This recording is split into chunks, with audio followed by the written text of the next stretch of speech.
Kami BPM Migas telah menetapkan penyaluran kuota JBT dan JPKP tahun 2026 untuk minyak tanah 526.000 kiloliter.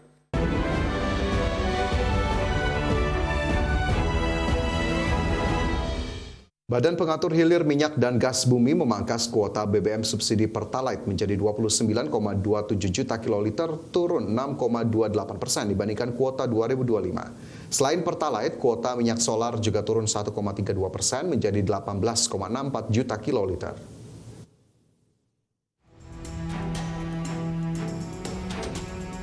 Badan Pengatur Hilir Minyak dan Gas Bumi resmi menetapkan kuota penyaluran bahan bakar minyak subsidi dan kompensasi untuk tahun 2026. Dalam penetapan tersebut, kuota jenis BBM khusus penugasan Pertalite ditetapkan sebesar 29,27 juta kiloliter, turun 6,28% dibandingkan kuota tahun sebelumnya. Penurunan kuota Pertalite dilakukan seiring upaya pemerintah meningkatkan ketepatan sasaran penyaluran BBM subsidi serta pengendalian konsumsi energi nasional.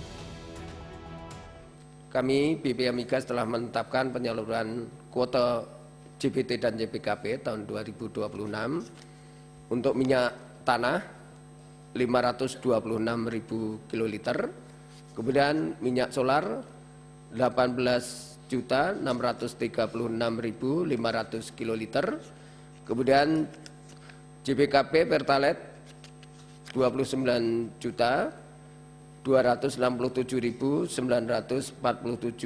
kiloliter. Kemudian untuk pengawasan operasional BBM 1 harga, kami overall target 71 lembaga penyalur dan dijumlahkan menjadi 654 lembaga penyalur. Selain Pertalite, kuota minyak solar pada 2026 juga ditetapkan turun 1,32% menjadi 18,64 juta kiloliter. Sementara itu, kuota minyak tanah justru naik tipis 0,19% menjadi 526.000 kiloliter untuk menjaga pasokan energi rumah tangga di wilayah tertentu. Tim Liputan IDX Channel. PT Pertamina Patraniaga mengungkap alasan mengusulkan agar pembelian LPG 3 kg dibatasi 10 tabung per bulan per satu kepala keluarga.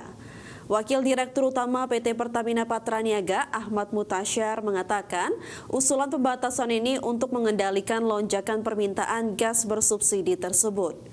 Ia menyebut kuota penyaluran LPG 3 kg cenderung meningkat setiap tahunnya dari jatah yang diberikan pemerintah dan kuota revisi. Perseroan memperkirakan penyaluran LPG 3 kg tanpa pembatasan tahun ini meningkat 3,2% atau 8,7 juta metrik ton dibanding realisasi pada 2025, yakni 8,51 juta metrik ton.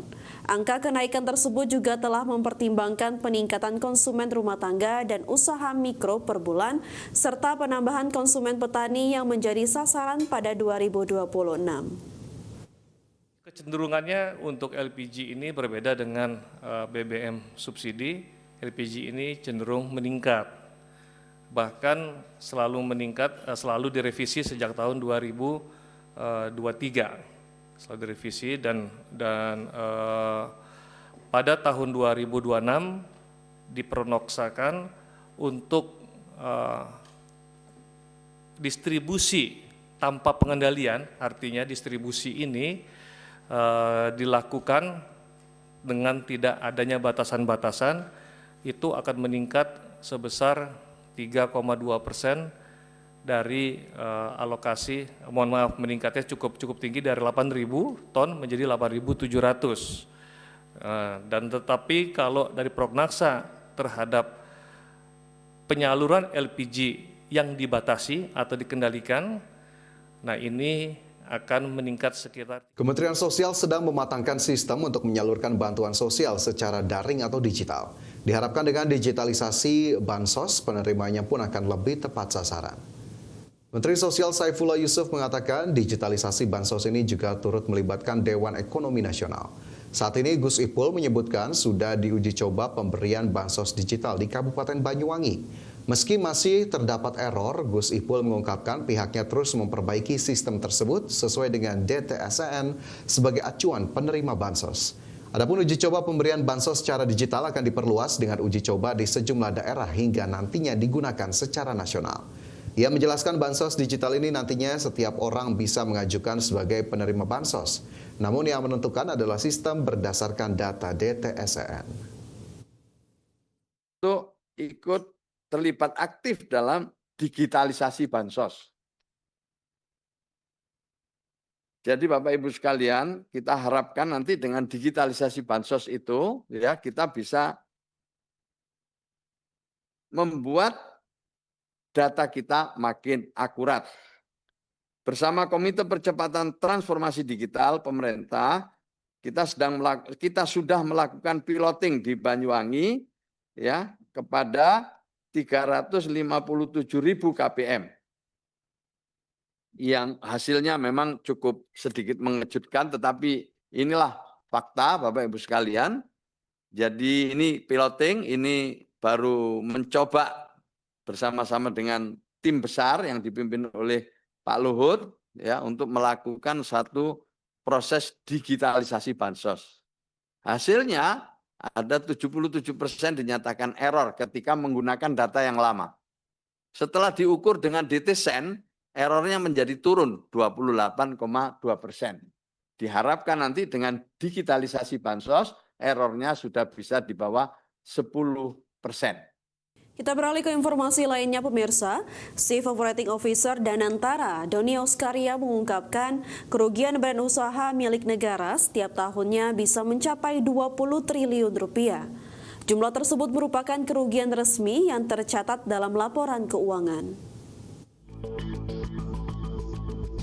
Chief Operating Officer Danantara Doni Oskaria mengungkapkan dalam catatan resmi kerugian keuangan badan usaha milik negara atau BUMN mencapai 20 triliun rupiah setiap tahunnya, di mana kerugian BUMN ini dipicu akibat inefisiensi yang terjadi di perusahaan BUMN dan anak-anak usaha.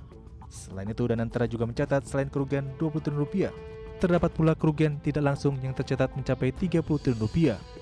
Secara total potensi kerugian perusahaan plat merah tersebut mencapai 50 triliun rupiah. Oleh sebab itu, menurut Doni Oskaria, BUMN di bawah pemerintahan Presiden Prabowo Subianto akan dikonsolidasikan lebih efisien, di mana jumlah BUMN yang saat ini mencapai 1.000 lebih akan dipangkas menjadi hanya 300 BUMN. Konsolidasi yang dimaksud berbentuk merger antara perusahaan hingga penutupan perusahaan. Meski begitu, Doni menjamin bahwa pihaknya tidak akan melakukan pemutusan hubungan kerja karyawan BUMN. Dalam proses konsolidasi BUMN sepanjang tahun 2025 lalu, sedikit terdapat 21 perusahaan BUMN yang berhasil diselesaikan, termasuk penataan perusahaan gula, penyataan waskita karya hingga Krakatau Steel. Langkah serupa juga dilakukan pada BUMN transportasi udara, yakni Garuda Indonesia dan Citylink, dengan pembenahan menyeluruh. Dari Jakarta, Tim Liputan, IDX Channel.